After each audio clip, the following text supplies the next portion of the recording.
Korang yang masih lagi cari pot nak berbuka puasa tu, ada satu kafe estetik yang memang cantik tapi harga dia sangat affordable. Diorang ada menu Ramadan tau. Tengok siap ada air, ada teddy bear lagi. Lepas tu kan diorang ada set Ramadan dalam talam untuk 2 orang makan ni weh.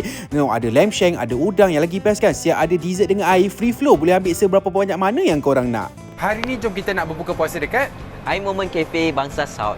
Jom kita.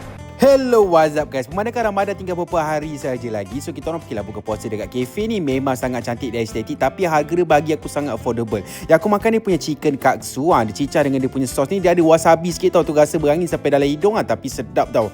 Lepas tu yang Syafiq makan ni dia punya asam pedas fettuccine. Ada pasta, ada seketul ikan dan juga dia punya kuah asam pedas. Pekat jugalah asam pedas dia, strong tapi memang sedap rasa rempah-rempah. Yang dia pula dia punya Thai curry duck confit fettuccine, itik lah, itik yang digoreng macam ni. Dia rasa kari-kari sikit dia punya pasta. Dia macam rare lah pasta kat sini kan.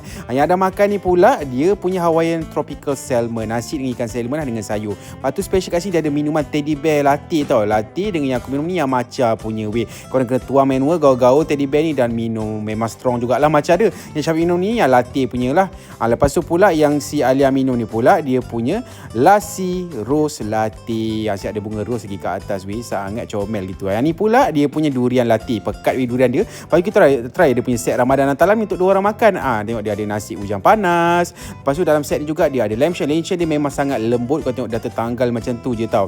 Aku suka dia punya nasi ujang panas tu. Makan dengan lamb shank dengan pepeda memang nice. Ni pula dia punya sambal udang petai. Lepas tu dalam set ni juga dia bagi sekali kerabu mangga. Lepas tu ada jugalah sambal kicap, sambal belacan dekat dalam ni Lepas tu ada apa, telur masin. Tengok guys, cicah ni. Lepas tu lagi best dia siap bagi kuih dengan air free flow. Siap ada air ginger soya dengan sirap Bandung lagi. Kuih dia pun sedap-sedap. So kau ajaklah family korang berbuka puasa dekat sini, okey? Apa-apa pun, jom kita makan.